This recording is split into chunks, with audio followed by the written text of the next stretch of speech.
Thank you, Bet. Can everyone hear me? Right. So, good afternoon, everyone. Thank you so much for supporting us in this breakout session. Usually after lunchtime, so Darshan and I are lecturers, right? Usually we try to avoid the after lunch class timing. So I hope you've had a better coffee and then we are energized, right? So this quick introduction to myself and Darshan.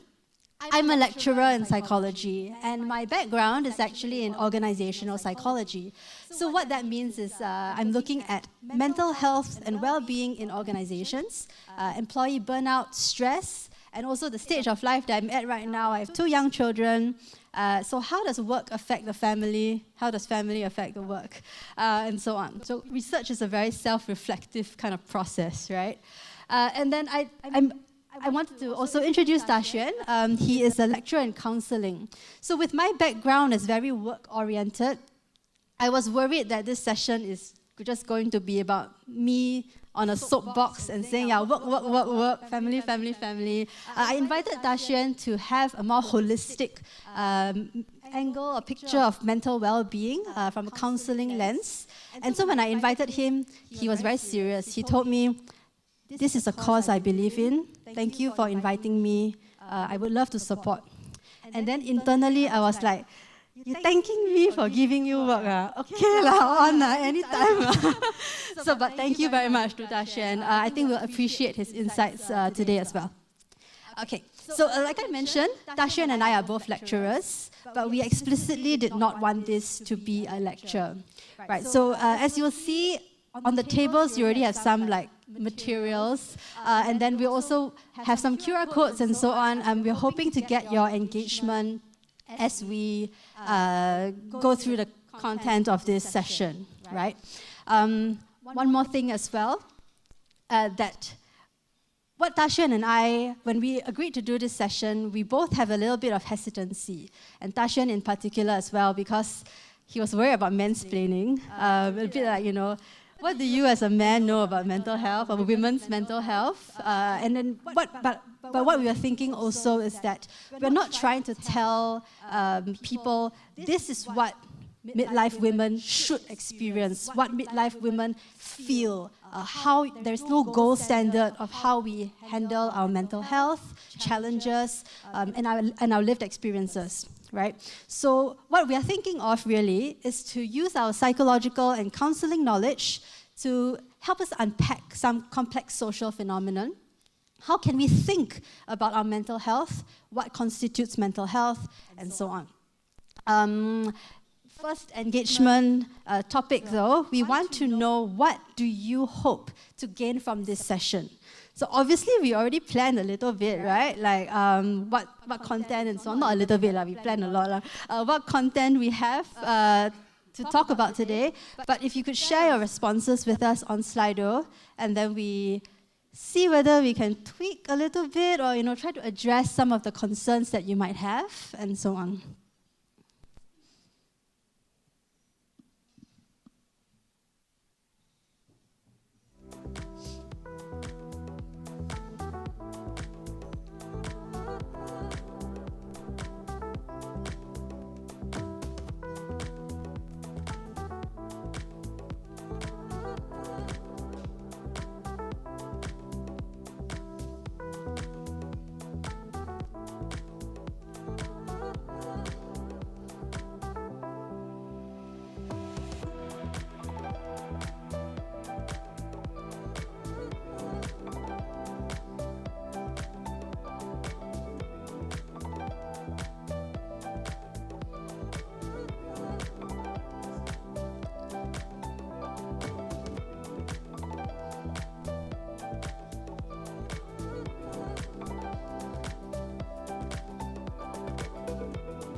But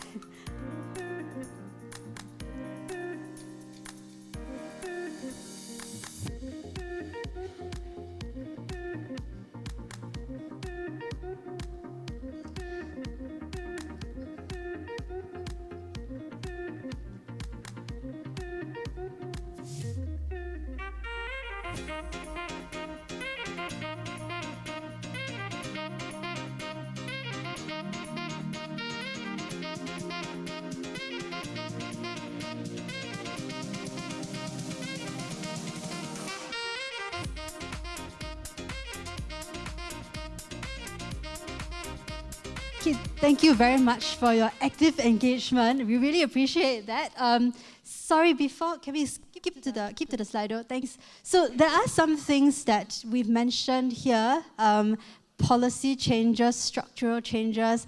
Unfortunately, a bit out of scope for today's session, right? But it is still important, and that is the part actually, spoiler alert, near the end, where we were hoping to get your concrete actionable suggestions and recommendations as well.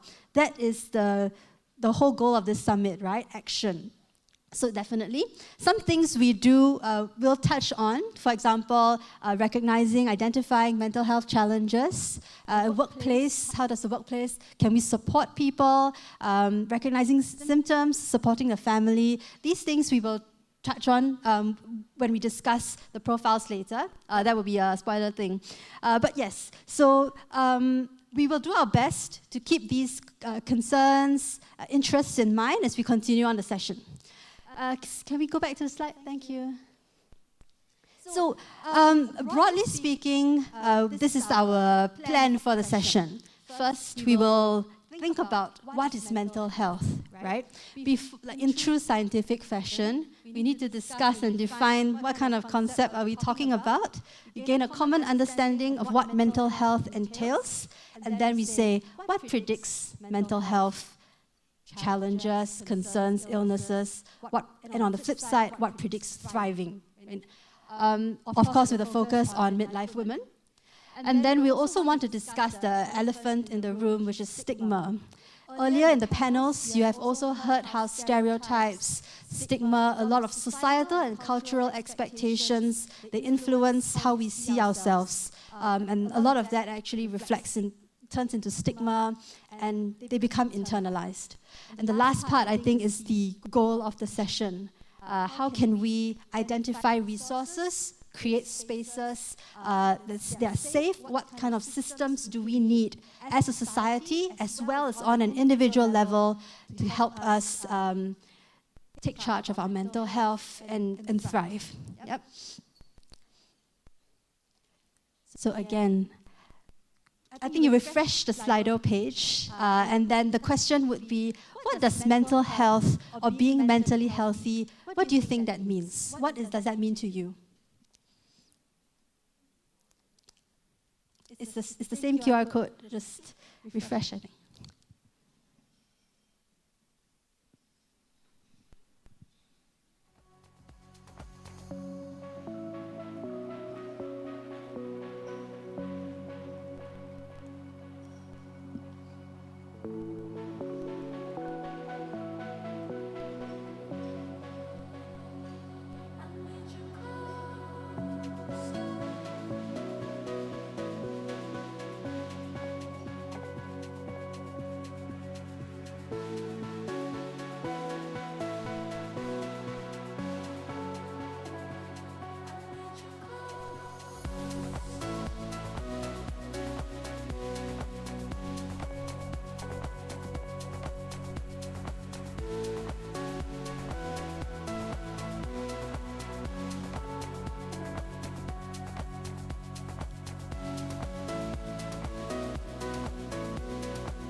The first takeaway I have is that mental health is complex, right? A lot of different aspects of it.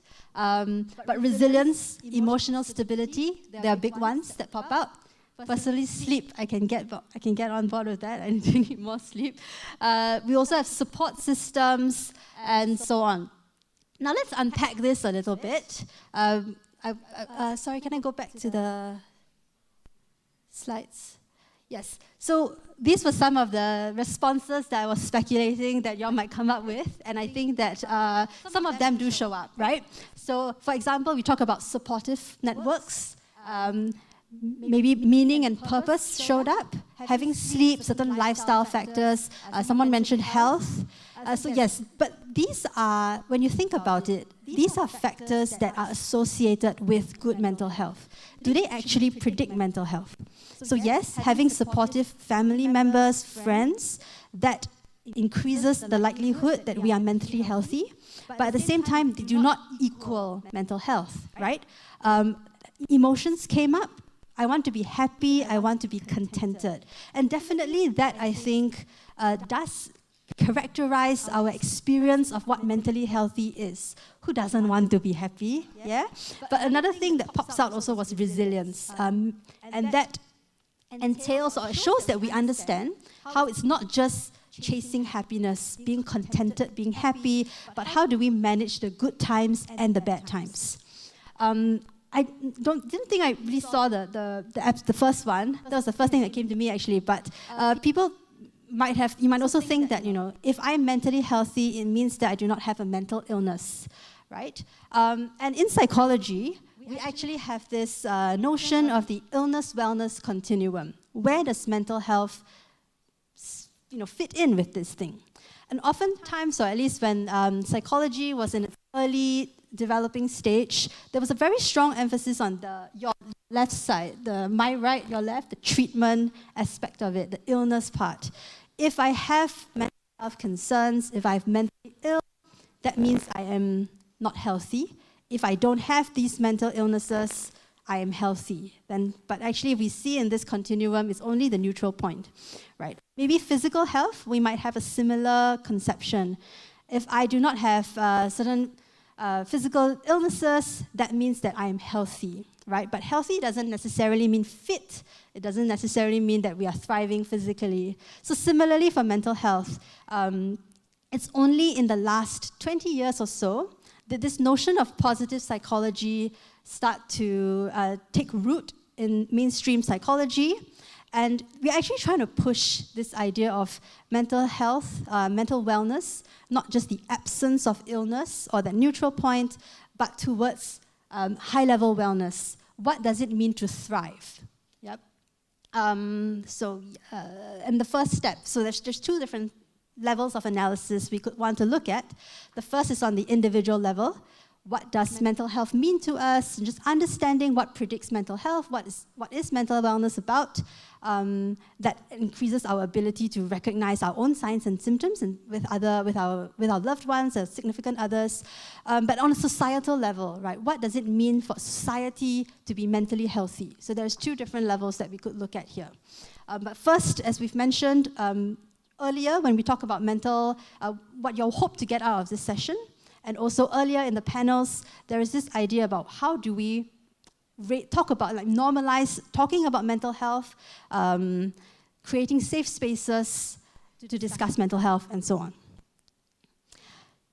So what is mental health? There are kind of four aspects to mental health in the conversation right now.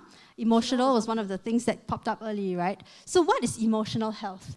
Emotional health is not just about feeling happy and I'm not feeling sad, but it's about how do we manage and express our emotions in a healthy manner.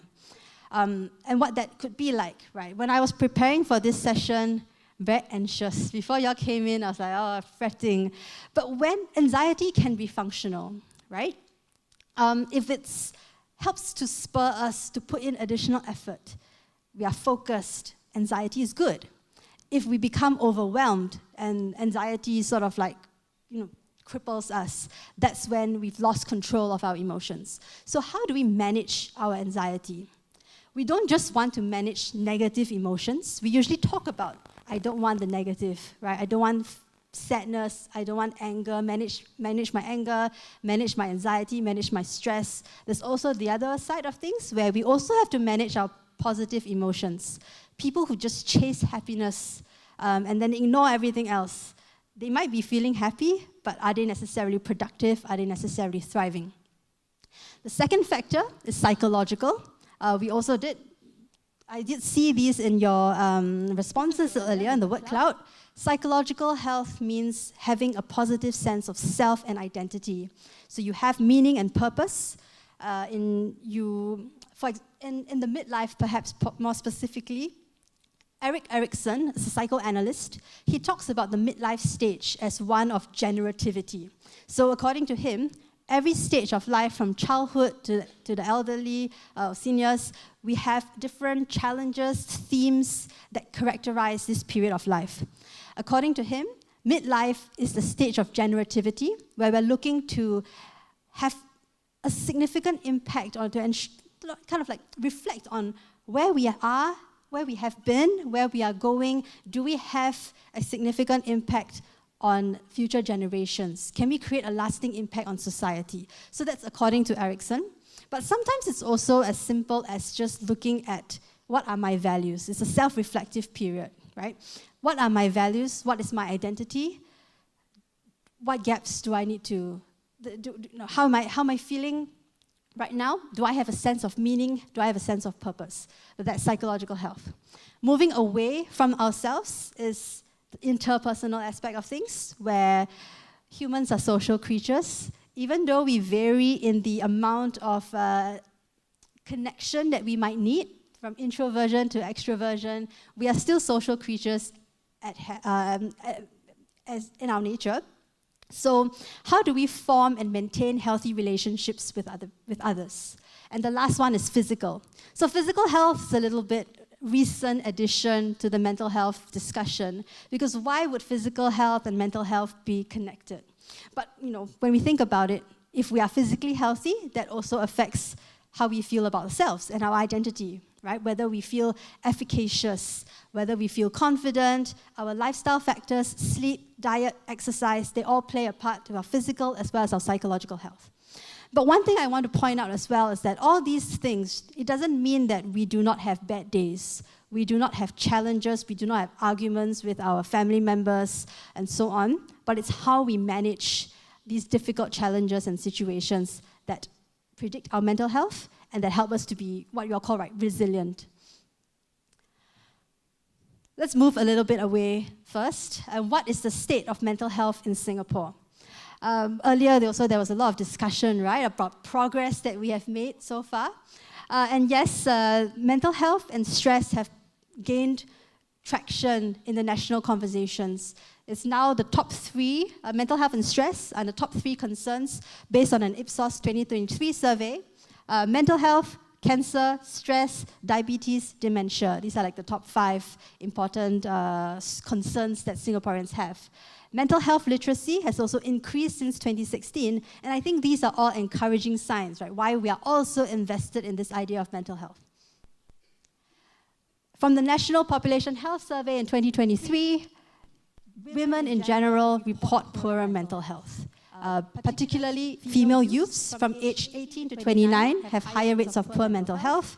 I know we're kind of ignoring the men here, but I think it's a different set of topics. They face different stigmas and so on, so it requires another hour, 1.5 hours of discussion. So today we'll focus on women.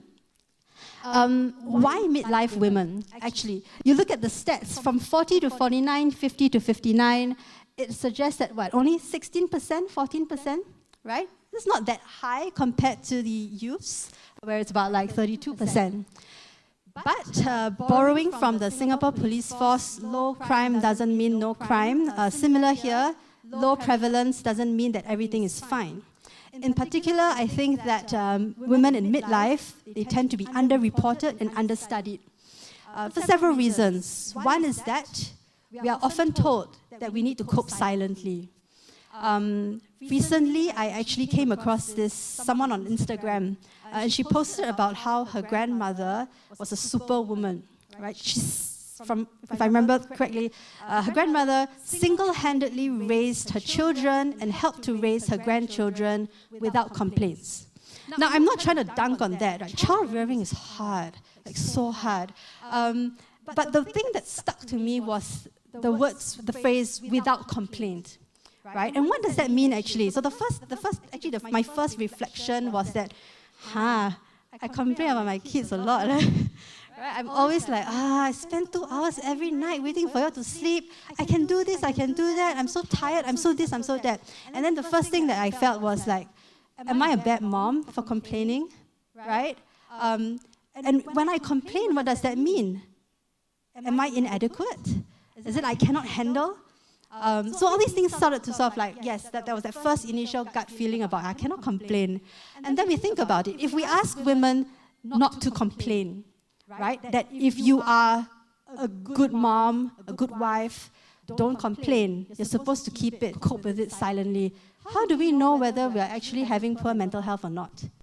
Right? If we do not voice out our concerns, our problems, do we know whether there are any problems to solve? So that could be one reason why we are underreported. I also did a quick search about the literature. Generally, we do focus on the youths and the elderly above 65. Within the age of 40 and so on, very few studies, almost no studies at all, focusing on this age group. Right?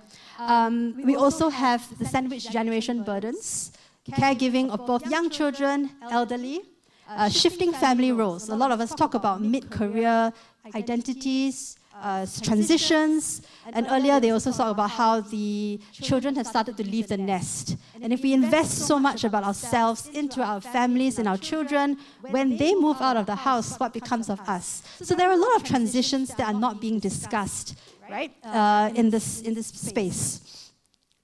We also had a panel that focused quite heavily on menopause, other hormonal, physical changes. So all these things just come together at one time, and we are stressed. And the last thing is that in the Singapore Alliance for Women in Aging report, the emphasis was that women in midlife have been underrepresented in policy level. So that's why we want to focus on midlife women. But as Minister of State earlier also said, right, numbers don't tell the whole story. These are just abstract figures. We know how many % suffer from mental health problems and so on. But when we talk about what can we do, it's very difficult to just talk very broadly. What can we do? Sometimes things seem good on the surface, but when it comes to lived experiences, that's when we are like, oh yeah, actually some people might have fallen through the cracks. That's not necessarily my experience. So in the next segment, we wanted to have some more concrete examples, and we base our discussions on these examples, and we think about how can we craft solutions for them. What is this person trying to feel, and so on. And now I'll pass the time to Xuan. I quit my lecture part, sorry. Pass the time to Xuan, who will lead us through this. Thank you. Thank you, Sherry. Hi, everyone. My name is Xuan. Right? First off, I have to say that I'm very honored to be standing here, and I'm a male ally, so please be patient with me. Right? So I do have to say that being a male and Chinese Singaporean, I do come from a position of privilege, and I have my wife to take care of my child, right? When I'm busy working, right? So when the childcare called us, right, to fetch our son because our son is having a fever, my wife sometimes had to take on the burden.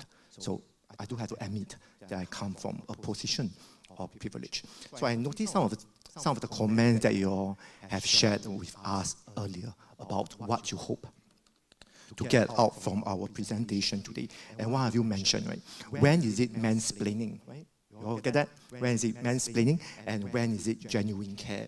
And as a man, right, I do have to admit, sometimes, right, I have kind intention, but the kind intention does not land well. Right? So how do we know whether it's mansplaining or not? We won't know until you tell us. So when it happens, please do tell us with compassion. Because we are, believe it or not, right, we are trying our best to be a male ally. right? And at the end of the day, it's about balancing out the space, right? We call power dynamics, right? So at the end of the day, it's allowing our female counterparts, our spouse, our colleagues, our friends to share that position of power equally, right? And it does strengthen us, right? But sometimes when we are dedicating, right, sometimes we felt perhaps uncomfortable. So having this conversation, having this platform does give me, right, personally, that opportunity to share my viewpoint, and hopefully I get challenged in a way as well from your reflection. So hopefully through our discussion collectively, we can define together what does mental health reality for midlife women looks like in Singapore or in Asia. Okay, so my segment, right?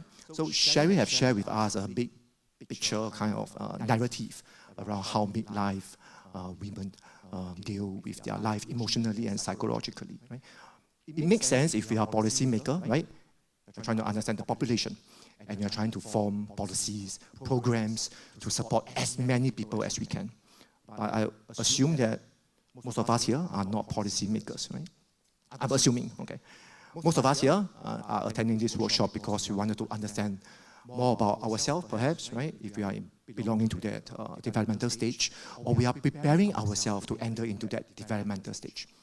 And for the rest of us, we might be hoping to get some insight around how we can support our loved ones, our spouse, our family members. Right? The thing about empathy, right? The thing about empathy is that we can only empathize with human stories. We cannot empathize with numbers.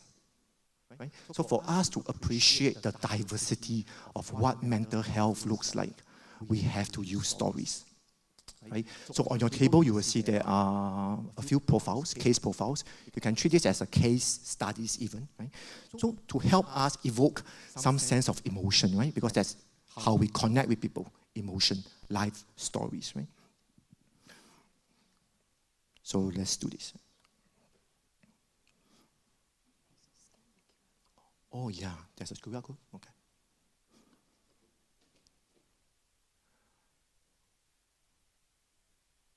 Oh yeah, everyone. So you see the QR code here, right? If you scan on the QR code, it will give you access to the e-file for the case profile. So I know that we only have a limited copies of case profile on the table. So if you want the e-version, please scan the QR code here, and you are able to access to the e-file, right? The PDF file for the case profiles, right? That we will be sharing, right? And going through.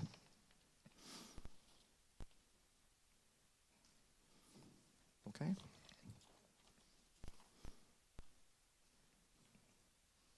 And once you are in that, can I just direct everyone's attention to just two case profiles, right? Liana's and Rachel. Okay.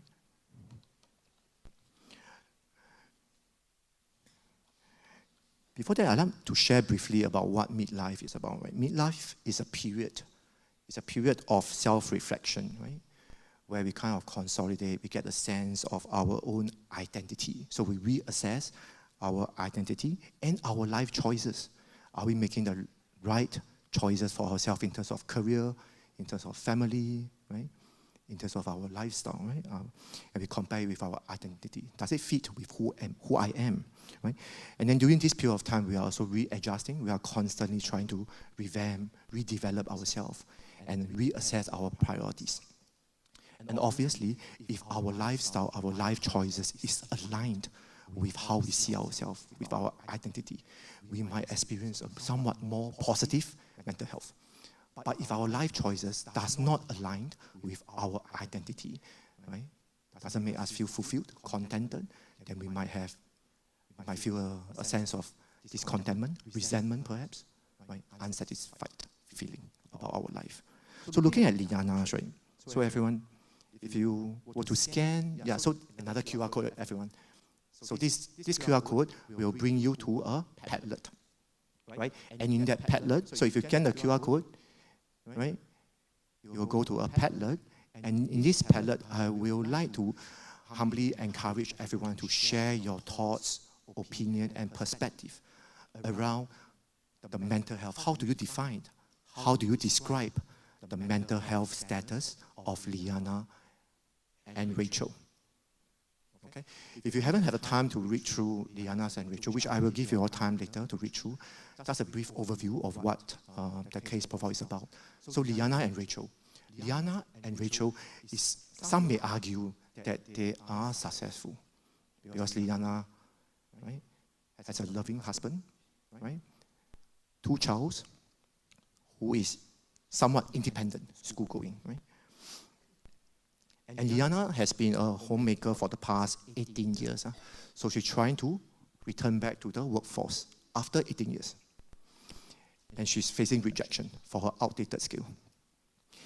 And when she brings this up to the husband, her husband says things like, actually, why are you rushing to return back to work? Right? Home is where you are supposed to be. We are doing fine. We are living in the condo. No need to rush. Even though the husband is trying his best to be somewhat reassuring, but it does make Liana feels like she's been, her concern has been dismissed. Okay, so that's Liana. Successful in some ways, but something is making her feel unfulfilled. So what is that?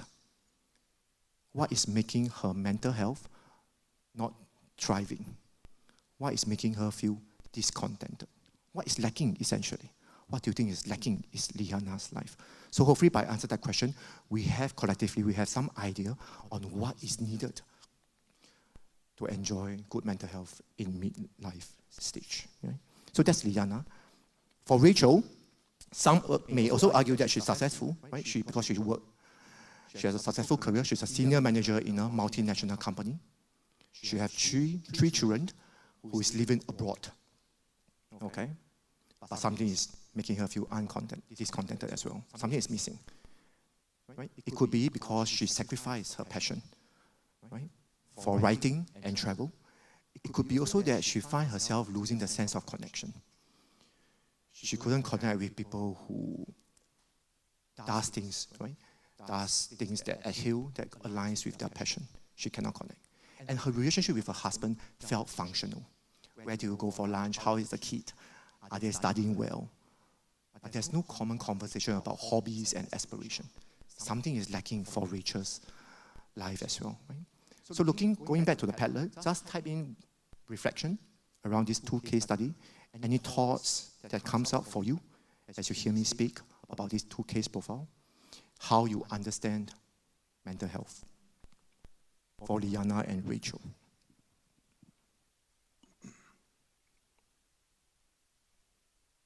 Thank you for responding, everyone. Sometimes mental health is not just situated within their individual, right? It's also very much affected by who we are around, we are surrounded with, right?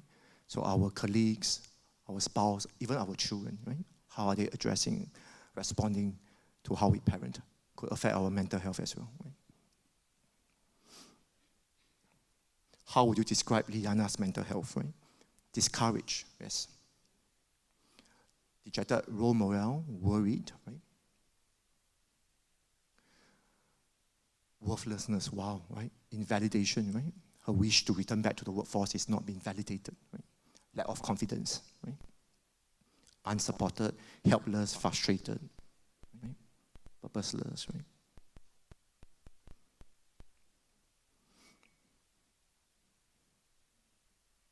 And also there's a lack of empowerment, right? So given her perhaps outdated skills, she has been out of the workforce for the past 18 years, right? So how, is there any resources that is available for her to reskill herself, right? Some of you mentioned that one of the things that you hope to get out from this workshop is normalizing, the ability to normalize, right? Mental health reality among midlife women, right? This is us normalizing. Because we are giving words, we are describing the difficulties, the struggles of midlife women, right? It's not something that we all don't know already, but something it's good to have a platform where we officially kind of state it, right? I also wonder if your friend or your colleague, your relative, right, is Liana or Rachel, how would you support them? How would you support Liana and Rachel, right? Something for us to think about, right? Can we look at Rachel? So Rachel, she's a senior manager in a multinational company, right? very successful. She lives in a private apartment, right? But she's feeling disconnected, right? There's more to life than career success, right? Like what Sherry mentioned, we are social beings, right? And sometimes it's not the quantity of relationship that we have, it's a quality. Do we feel connected, emotionally connected, right?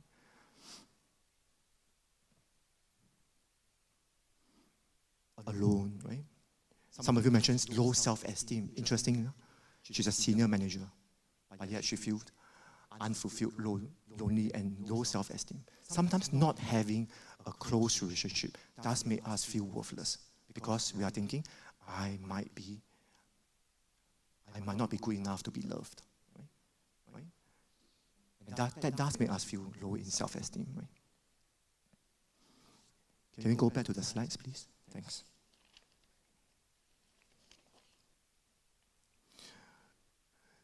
So we kind of talk about different predictors, right, of mental health, right?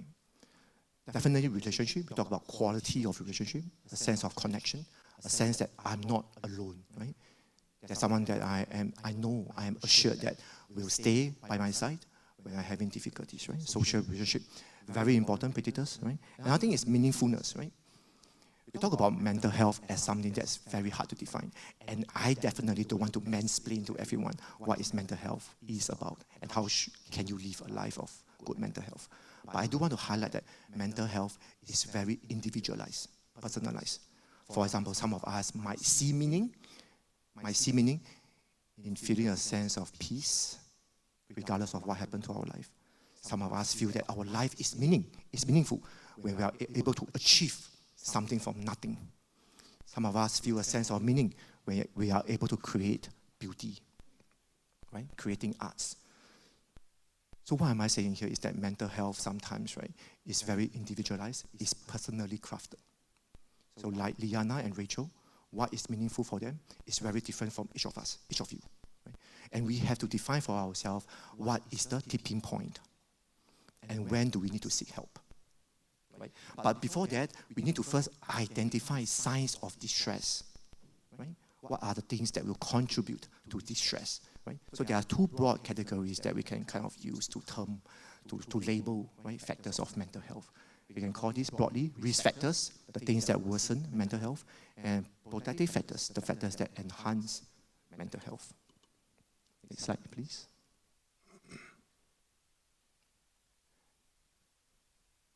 Okay. So illnesses and menopause, right? Perhaps could be risk factors, right? Because these are the time, right? This is the age group where we might find ourselves facing health scare, right? Some of us might be diagnosed with certain chronic conditions like high blood pressure, high cholesterol, right? Or certain autoimmune disease that tends to surface when our immune system deteriorated with age, right? So saying that, I'm not claiming that once you have any type of illnesses, you are doomed, you are destined to have ill mental health. I'm not saying that. But rather, I am saying that it's really important for us to find ways to adapt, to bounce back after we receive this information, right? Health diagnosis even, right? What could be a protective factor then, right? Having access to good healthcare. Do you know that there is a profession called menopause specialists? There are specialists, right, that specifically address menopause symptoms. And do you know that for Asian women who are going through menopause, this is me mansplaining, so bear with me. If it trigger anyone, please be patient. Because I do find this very interesting, because this is new to me, and I do want to share it with everyone, just in case people don't know. I find it very interesting because hot flush is not a common symptom among Asian women. Do you know that? I didn't know that. Most common symptom is muscle ache and joint pain and difficulty sleeping. Difficulty sleeping. So can you imagine? Of course, anyone who has difficulty sleeping, pain constantly, of course they will be annoyed. I will be annoyed as well, right? Right? So this is me normalizing, right? So if we have access to good healthcare, if we can pay for it, if we know where to find menopause specialists, that would be a very good protective factor. Okay? Lifestyle, right? So if we have certain health scare, and that motivates us to adopt healthy lifestyle, right? Spin classes, yoga, right? and jogging, then perhaps that could help us evolve, right, into a protective factor. So I'm saying that yes, there might be risk factor that some of us might find ourselves in, but it doesn't mean that we are doomed, right? There are things that could be helpful. And one of it is access to good health care, right? So that's for physical health, and healthy lifestyle would be a good protective factors as well. And moving on to psycho-emotional, right? You know Daniel Pinker, right, a researcher, right? He mentioned that to regret is only human. We all regret, right? We regret, you know, perhaps making a certain career choice. We might regret marrying our spouse, right? We have certain regret in life, right? But if we find ourselves preoccupied with regret, right? We are preoccupied with past mistakes, right? We are constantly thinking about the past, right? It's no longer just regret, right? It might evolve into resentment, right? Resentment will sometimes make us feel trapped. And of course, that's a sign of poor mental health, where we felt trapped, restricted, sometimes helpless, right? The other psycho-emotional factors would be preoccupation with future, right? We are worried about our health. We are worried about our child. We are afraid that no one will take care of our child when we got older, when we don't have a career, right? So worry and fear, if we are preoccupied with these two emotions, right, we are talking about symptoms now, everyone. If we are preoccupied with worry and fear, it might make us feel hopeless, right? We lose hope. We don't feel that things will change, right? It's a bit doom and gloom, right, at this moment, right? Protective factors, right? There must be something that could serve as a protective factors, right? Personal skills, right?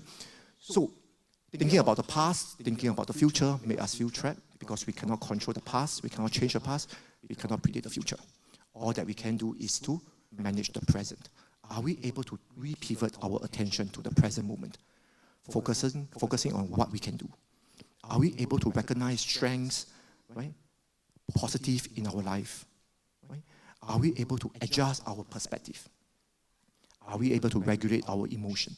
If we are able to do that ourselves or with professional help, then that could serve as a protective factors, right? And of course, not including all the social, environmental factors, right? Job insecurity, right, is getting harder and harder to find a job. I think that cut across the board, right? No matter which age you are in. But it's especially complicated for midlife women. Why is that? Because midlife women have two, how should I say this? Have two things that could make them subject to discrimination. They have two labels, right? One is age, the other one is gender. So when they are retrenched, right, midlife women does have a lower prospect of getting re-employed. So job insecurity is more of a risk factor for midlife women as compared to their younger counterparts or male counterparts. Okay. Low strain, right? Obviously, we talk about this multiple times, right? Women typically, right, because of cultural, stereotypes, right, or expectation, have to balance across multiple roles, right? The role of a daughter, right? They have to take care of their parents, right? They have to take care of their child. Sometimes they have to take care of their husband. Right? Multiple roles, right? So sometimes all the demands, right, comes at the same time. So obviously it will be a strain, and that will affect their mental health. So what would be the protective factors then, right, in this context? One that I identify is really the safe work and family environment, right? What makes things safe? A place makes us feel safe where we know that we can voice out distress. We can tell someone that I'm not doing well. Right? A place makes us feel safe where we know that someone out there will help us, right? Help us feel safe again. There are active things the person will do to help us feel safe. Right? And we must feel that when we report distress, harassment, violence, there will be no repercussion to ourselves. Right? At work and at home. Right? We must know who to turn for support. Right? And if we know who to turn for support and we are assured that we will be kept safe when we report, when we whistleblow, then that could be a safe work and family environment. And that would be obviously a protective factor. Right? And social support and having meaningful activities. We talk about this, meaningful activities. Right? So we can achieve this through a successful job, that could be one, right? Hobbies or volunteering, right? Sometimes hobbies help us feel meaningful, right? Not just because of the things that we do, but also it makes us feel that we are connected to a group of people who share our hobbies. It makes us feel less alone. So it does serve as a protective factors when we are engaging with our hobbies.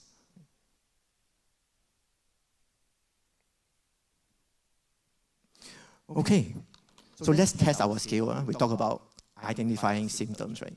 Identifying risk and protective factors. Right? So now it's to test your skill. Yeah? So if you scan the QR code again, it will bring you to Padlet. Okay? The case profile, right? In the Padlet, you will also see the case profile for Mei Ling. Okay?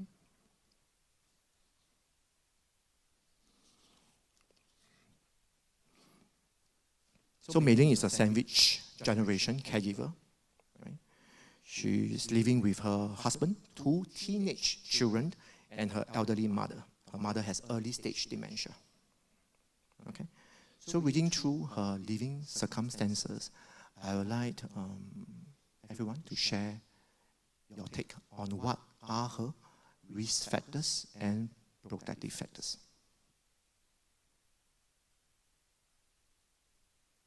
Can we bring out the Padlet for Mei Ling? Thank you.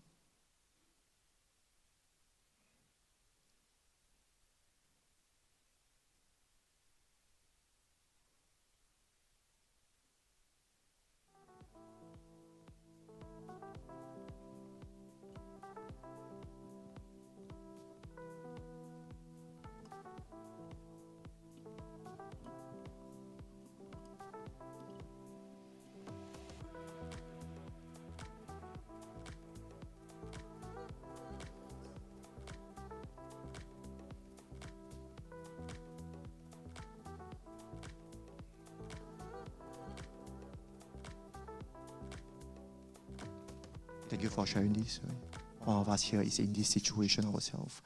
And I wonder what is the emotion that surfaces when you look at this case profile.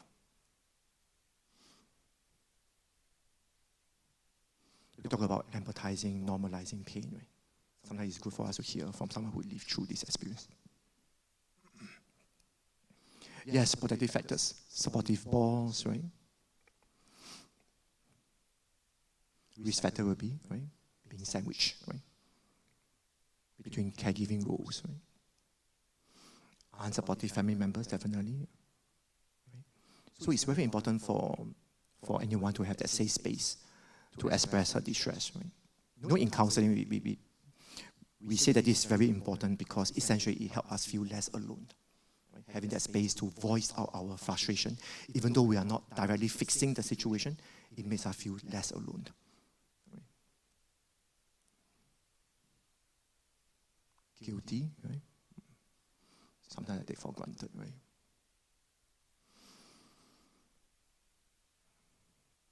Yeah, compassion, yeah. And I do feel that compassion works both ways, right? We have to be compassionate towards our friends. Sometimes we also need to be compassionate, right? Because sometimes when we are taking on caregiving roles, right, it's us being compassionate to our parents, right? But we also need to show some compassion towards ourselves sometimes, right? And self-compassion could also come from society. Right? Sometimes we just need that permission from someone outside of the family, right? To rest, to practice self-care, right? So later on, I will share with you all some resources, right? Where there is caregiver support, where they actually organize gathering, where other caregivers, right? Other caregivers will take care of the person who needs care, while the person who is giving caregiving can go out and practice self-care. So collectively, they will take turns. So for example, for this week, I will take care of everyone's, perhaps parents with dementia, or the rest of the group can practice self-care. And next week, another person will rotate. So I thought that is a very good community-based support. Right? So again, back to the point of, we need permission from society sometimes to practice compassion on ourselves. Right? Protective factors, friends and family, yes. Empathy, helplessness, resigned, right? And what support would have on the right-hand side, on your right-hand side, what support would have made a difference, right? Siblings chipping in, definitely, right? Supportive network, right? Sometimes when we don't have support from our biological family, it does mean that we then have to find family outside. We call this the chosen family, right? So we have to find community support in that sense, right? So we do need support. And choosing respite care, yes, definitely. Thank you for sharing, everyone. Okay, let's go back to the slides.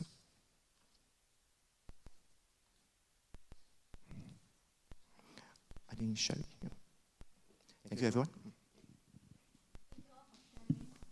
Can you hear? Thank you, Xuan, as well.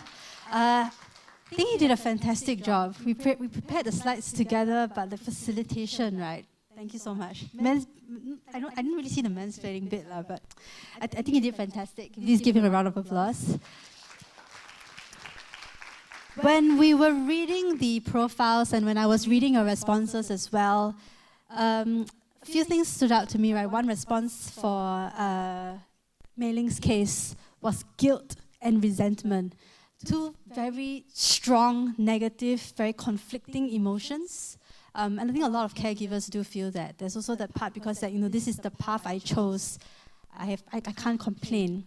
And that reminded me of a story that I know as well about also, maybe a lot of us can empathize with this. The mother gave up her career to take care of her two children. Husband thinking that she's just staying home. Children go to school, you're not doing anything, you are useless. It's verbal abuse, and over time, her self-identity, homemaker, caregiver, and she internalizes this, like, I'm just staying home, I'm useless. People just expect her to, you have to pick up the kids, jump, go. She did this for love for her children, right? Quitting her job out of love for her children, but she feels so underappreciated. It became resentment. At the same time, when she's not taking care of her kids, she's feeling guilty. So that was very, that response, it really resonated with me. I'm feeling very emotional about it right now because it's when the mother is feeling upset, when the caregiver cannot care for herself, when she's not feeling that identity, that affirmation for what she's doing, it spills over to the children, right? And then when she wants to go back to the workplace, like Liana, she's not facing the support. So one thing that was not really mentioned, but it kind of underlies or overarches, rather, the whole theme of today's conversation is societal expectations. When we look at Liana, some people might be saying, you're doing perfectly fine, single income. Most of us need dual income families. You have single income, your children are doing good, rest. You really don't have to go back to the workplace, right? Why do you need that work? That looks successful. And in Rachel's case as well, societal expectations, you're doing so great, what? What do you have to be unhappy about? So a lot of these things, ageism, sexism, the intersectionality, can influence our self-identity, our mental health. We also do not talk about other topics like religion, culture. Partly also that is because Xuan and I are Chinese. And I do not want to, from my own perspective, do my own version of mansplaining. But religion and culture, ethnicity, they do play a very important role, right, in what expectations you should be, what defines a good woman, a successful woman. But all these also affect how we think about what does it mean to seek help, whether is it from our siblings. If in Mei Ling's case, right, she asks for her siblings for help, and then her sibling says, you're working part-time, but you're doing fine, I have to work full-time. That kind of, how can you ask for help? You are privileged and I'm not. Can I do that, right? Who is allowed to seek help? That plays in us, even though we know we might be struggling, but can I? Am I allowed to ask for help? All these cognitions, these thoughts, they are what we call stigma, right? Negative internalized belief about people, about characteristics. Stigma can be about a lot of different things. Physical disabilities, mental disabilities, offenders. We can have stigma about everything. They're essentially like stereotypes, but they're very negative, and we also internalize them. It affects us. right? And what's important for us today, or the only two that I'm going to focus on here, are on mental health stigmas and help-seeking stigmas. So what do mental health stigmas look like? For example, the person, right, myself. If I think I have a mental health disorder, I'm ashamed of myself. Or earlier, Dr. Xuan also, she talked about the study that JCU and SCWO are working on. I am a burden to my family if I have a mental health disorder. Those two were very interesting to me because they were very stark. On the one hand, maybe there was only 30% would feel ashamed that they have a mental health disorder, but 73, an overwhelming number of midlife women, feel that they would be a burden to their families. So that is already very reflective of how we think, right? It's not just about the mental health disorder, but what impact do we have on our loved ones? We also can have mental health stigmas about other people. That's sort of like a social distance thing. If I know you have a mental health disorder, this person is crazy. I don't want to live near IMH, that kind of idea, right? That is also a form of stigma. And the last one, help-seeking stigma, is a lot more general. It's about whether it's acceptable or not to seek help. This is not just in our personal lives, it happens in the workplace as well. Sometimes you might fear that, if I ask my boss for help, or even in the classroom, a lot of my students don't dare to ask for help, because if they ask, like, can I clarify this, can I clarify that, then they feel that they're showing their incompetence. Right? And we do not, obviously, in front of our supervisors, want to say, like, hey, I don't know how to do this process. Can you teach me? Then they might be like, you have been here for 2-3 years. How can you not know? And it doesn't reflect well on us. So there's this fear sometimes that when we ask for help, that is admitting our incompetence, our inadequacy. And if you do feel that in the workplace, that is a sign that your workplace is not psychologically safe, right? It's one of the things. So even at home, in our personal lives, that could also happen. Now, just take a little bit of reflection. I want you to think about, can you think about any of some of the phrases or your own thoughts about yourself that could reflect this kind of stigma? Just take a moment to think. And if anybody wants to share as well.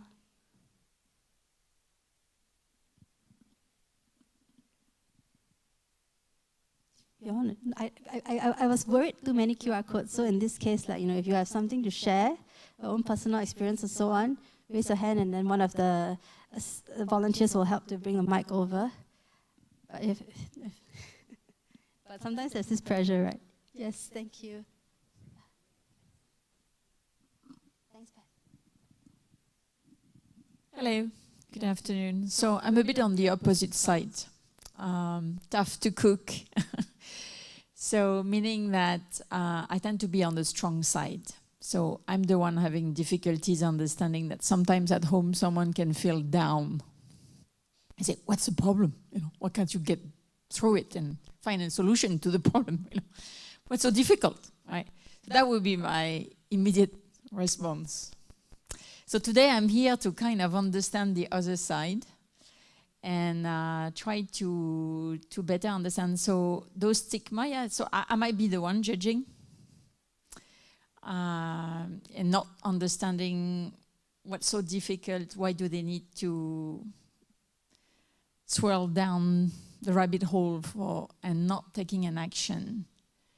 And I have my mom, not very, very old actually, 73, but she lives in the past and she's fearful of the future, exactly that example. And she got stuck into it, and we have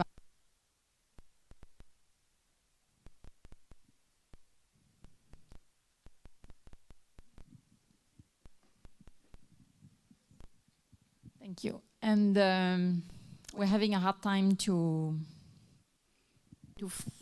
help her out, basically. So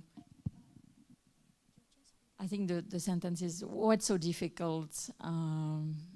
We don't understand. You refuse to find help.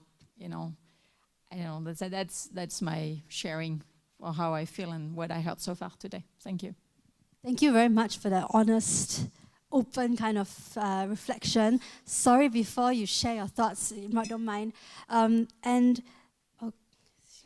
I lose my train of thought sometimes. But yes, so that is a bit like, why aren't you, if you need help, just ask, right? A little bit of, I don't want to say blaming, so to speak, but, you're putting it on the person to kind of ask. And then maybe sometimes like the question could be, I'm not trying to say anything, but like more broadly could be, is the space safe? And that's why I cannot ask.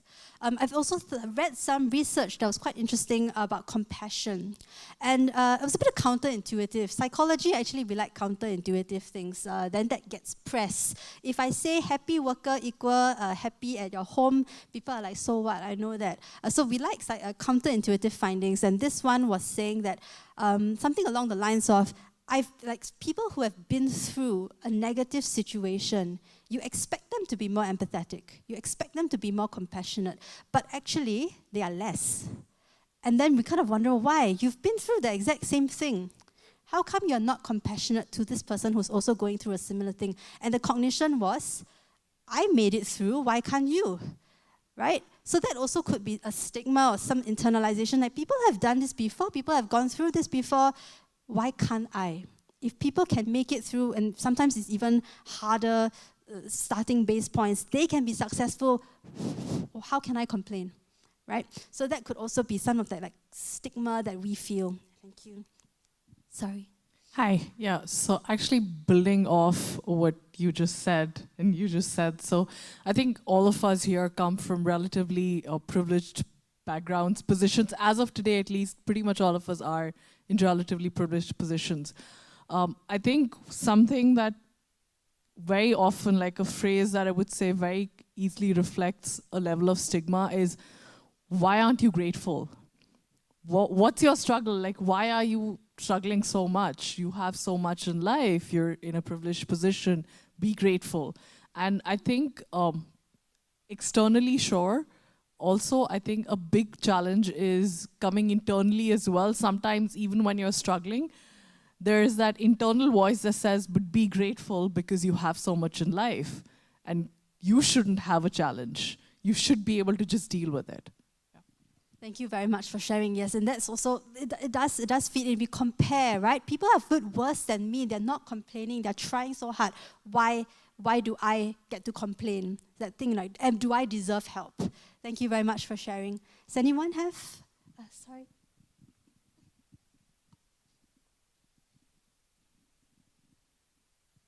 Hello. Actually, when I was at university, I encountered quite a few cases where, mental health became an issue. And I was very blessed because I was in Australia. And having stresses, having depression, it's commonplace, right? You go to the clinic, the doctor will say, no worries, it could be a case of chemical imbalance, hormonal imbalance, right? There's a scientific explanation to it, right? There's counselling. You're not expected to snap out of it immediately because it takes time for your body chemical to come into equilibrium. The interesting thing is, I called my brother from Australia and said, I'm feeling a bit depressed, right? The first reaction is, why? Can you just snap out of it? Right? And my immediate reaction is, excuse me, if I could, don't you think I want to? Right? And I think sometimes it's also the society we're in. Like I said, I was in Australia. I have friends who, actually I have a friend who went to Australia with me, and we went to high school together, and she got manic depression at university. But it was an environment whereby we recognize that people do go through. It could be a chemical imbalance, it could be triggered by certain things, and the environment is generally very supportive. And the lecturers will say, look, don't worry about your assignment, I'll give you additional time, you can complete and pass it up the assignment even after the exams. This is the nurturing and accepting environment that we have, or at least I had when I was at university. In Singapore, to a large extent, it's better now, but when I first came back, I find that the attitude has always been, why? What's the big problem? Just snap out of it. It's as if it's a lack of self-control, right? Lack of discipline. That's why you are in the situation you are in. And I think maybe more education is required for the general public to understand. I mean, I think the stat says that at least 1 out of 10 adults in Singapore sometime in life would face depression. So I think it's a common thing, but it's also something that we need to discuss more so that everybody knows it's a common thing. Thank you, and that really speaks to normalizing, right? Xuan was saying a lot, normalizing these kinds of conversations. That the stigma was about how people who are struggling with mental illness, it's on them. They can just change. But like you said, if we could, we would. I also just very broadly, very briefly, in the interest of time, let's just cover some things quite quickly. Some examples of stigma is that if we seek help, we are failing in our roles. If we seek professional help, we are crazy. That's a bit of a fear of seeking counselling support. I can ask my friends, I can ask that kind of support, it's fine. But the moment I look for a professional, am I going to be labeled as crazy? I'm not crazy enough for that kind of idea. Dismissing mental health distress. Sometimes we just like, yes, I'm suffering, maybe I'm burnt out, maybe I'm so on. Then you just say, yeah, you just need a good night's sleep, that's all.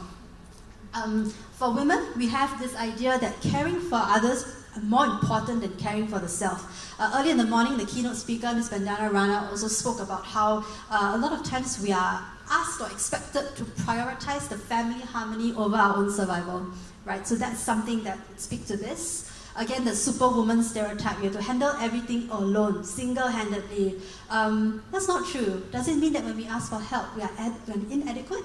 No, right? That's about self-care.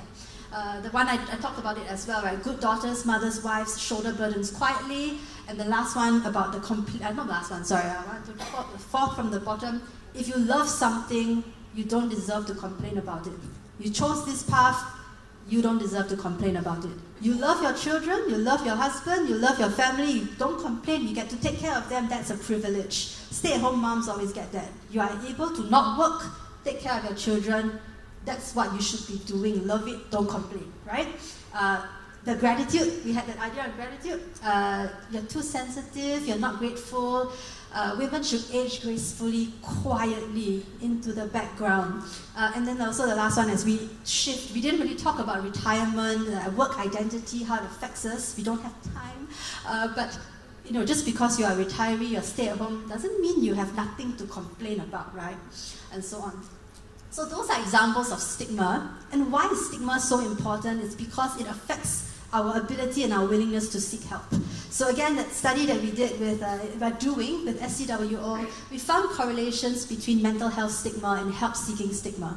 So the first correlation is actually pretty high for psychology standards. The more I have stigma against mental health, I feel ashamed, I feel like I'm a burden, the less likely the more likely I will also have stigma against seeking help. It means the more I seek help, it means I'm incompetent, right? My self-confidence is going to take a hit. And a correlation between mental health stigma and intentions to not seek help. So the more stigma you have, the less likely you will be to say, I want to seek help. Thankfully, there are some steps taken. Progress is always some signs of encouragement, right? IMH study last year found that mental health stigma has decreased. So we are less likely to think of people with mental health disorders as weak, as dangerous, and so on.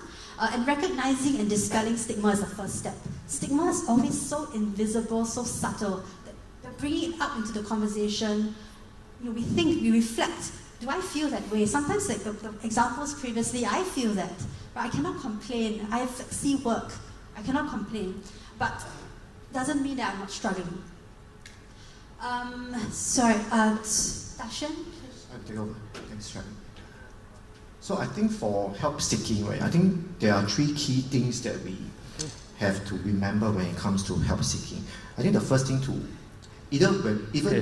so for both, right? So either we are seeking help for ourselves or seeking help for our loved ones. 3 key things. One is that we are able to recognize signs of distress. right? And at this moment, I hope, if this is not yet made clear from us, I do want to highlight that signs of distress is very individualized. You know when you are not coping. No one else can tell you whether you deserve or you are at a point where when you can ask for, when you can get permission. You don't need anyone's permission, essentially, to seek help. So as long as you are feeling, something is missing in my life, I'm feeling uncontented, discontented, unfulfilled, that could be a sign of distress, right? I'm not talking about depression, anxiety, right? Just simple feeling of distress could be helpful. We talk about safe environment, right? So there must be, so after we recognize signs of distress, the second thing when it comes to help seeking is whether we are motivated, whether we feel safe to voice out, right? That's the second thing. Do we have the support, right, from our family, from our community, from our workplace to voice out our need for help? So one, being able to recognize signs. Second, whether we feel motivated, we feel safe in seeking help. The third is whether we know where to seek help, right? So the good news is, right, if you look at your right-hand side, there are some diagrams there. It does tell us that, this is based in Singapore. It's a national population health survey done in 2023. It does tell us that people are becoming more willing to seek help, both professional and informal help. So informal help refers to peer support, loved ones, friends, right? So definitely for most of us here, right, we are more comfortable in seeking help from informal support. And why is that? Because by seeking help from informal support, we are kind of circumventing the stigma, right? Because I'm seeking help from my friend, I'm not seeking help from a psychiatrist. It does make it easier for someone to seek out support from those informal sources. Right? So what does this data tell us, right? It tells us, yes, on one hand, people are more willing to seek out support, but on the other hand, almost like there's a counterbalance, right? There's stigma that makes it less likely for us to actually seek out help. And what other barriers are they? So I identified a couple. One is practical, cost and time. Do we actually have time to attend a 1 hour counseling session? And not just 1 hour, right? We have to travel to the clinic, right? And that takes time as well. And for support group typically lasts for 3 hours. Some of us have caregiving duties, right? Can we delegate caregiving duties so that we can attend the support? Sometimes it might not be practical. So that could be a barrier, right? The other barriers could be like what Sherry mentioned, stigma, right? The fear of losing face, right? The fear of sharing dirty laundry in public.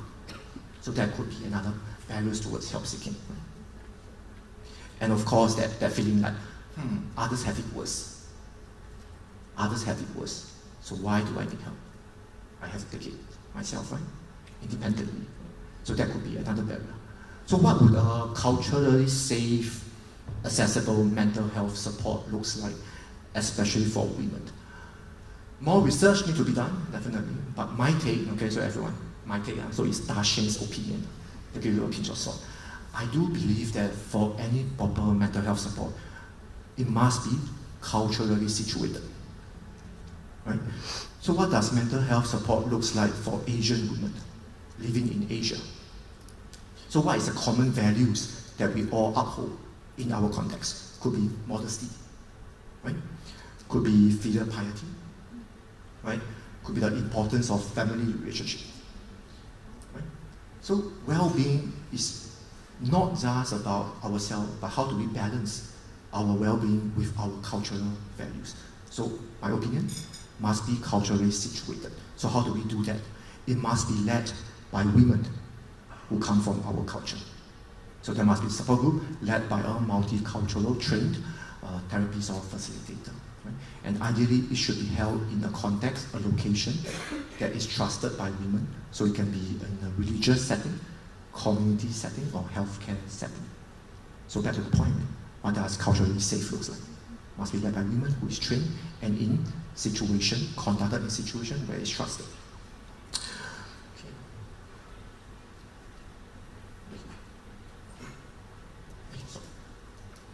So if we are supporting someone like Liana, Rachel and Mei Ling. Okay, I have 8 seconds to finish off. Okay. This is very important, so I do want to highlight this. Support begins with empathy. So some of us might find that, okay, I've been through this, should not be that hard. But just always be mindful when you are thinking of providing advice. Take a pause for 5 seconds and remind yourself, I'm not fixing. I'm not fixing their emotion. I'm not changing their emotion. I'm not trying to fix their situation. So what should I do? I just need to listen, right? Listen without judgment. So what does that mean, right? It means that we listen without the expectation that they have to change. We just listen. And sometimes that's enough. And why is that? Because they feel less alone. They feel safe to share distress.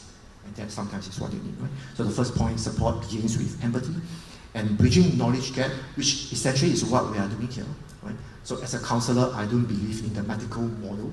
So I don't believe that we are sick when we have certain emotion. I do believe that this emotion comes from the situation that we are in. Discrimination, stereotype, unfair expectation. So this emotion is valid, and we individually have to broaden our understanding on what midlife crisis or what midlife difficulties looks like for women, right, in Asia. So broaden our perspective. And how do we do that? You might be questioning. How do we do that? We need to have more forum where women with lived experience feel safe enough to share their experience. So collectively, we have a repertoire of lived experience for us to empathize with. Especially for men, right?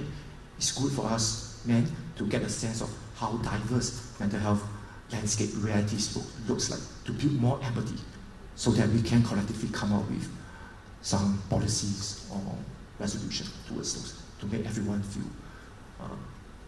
be able to thrive. Right? So there's more conversation around stories, right? So it's about bridging knowledge gaps. We're taking workplace policies for psychological safety. I strongly recommend that you all check out the TAFET booth, right? So they have a lot. They are coming up with a new policy. That was what I was told. I don't know the details, but they did mention that there are new laws coming to prevent discrimination against women, right? And midlife women, right, of that age group. Okay, recommending and accompanying loved ones in seeking out informal support. So definitely after attending this 1-hour workshop, you are not trained as a counselor, but you can provide support with empathy.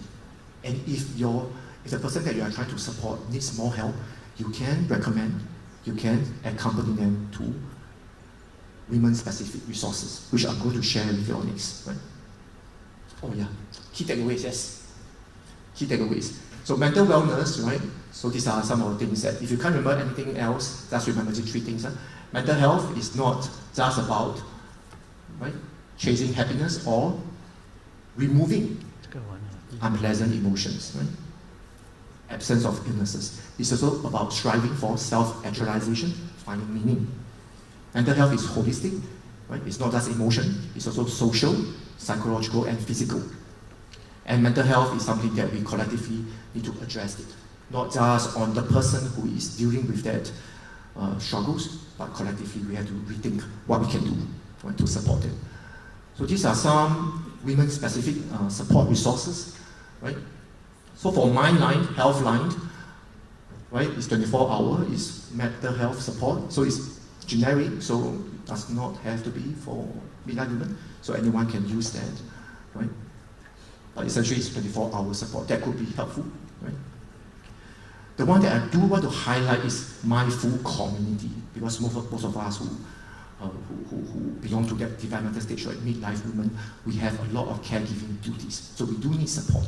So this organization, Mindful Community, is targeted specifically to caregivers. So if you need support groups to help you find time to practice self-care, right, from taking care of your parents with dementia, they can do that, they have support group, right? So that's Mindful Community, right? SCWO, right, have a mental maintenance support central that kind of facilitate any struggles, right, around getting maintenance from their spouse after divorce, right, or parenthood struggles, right? And SheCare at SCWO, right, is a one-stop support center for victims of online harm, so that is pertaining to harassment, doxing, or revenge porn. right? So you can refer that helpline for if you are supporting someone who is in that situation. Yeah? And Aware's Women Helpline, emotional support for women, and PPIS, FAM, and FSC for family struggles. All right. Okay. So some call to action, right? So to be compassionate, right? Being empathetic is not enough. You do have to engage in active action to provide support. So either joining, volunteering for female-led support groups, or accompanying and referring our loved one to such sources of support. Right? Sherry, do you want to say something about the SCWO study?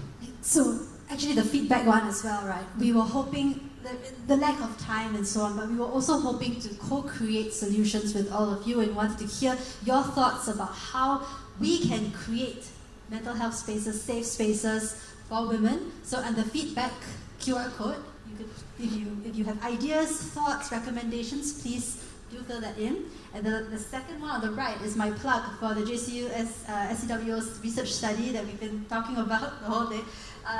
You do take 15 minutes to complete it. It's for Singaporean and PR women because it's mental health in Singapore. 15 minutes anonymous online survey. Thank you very much.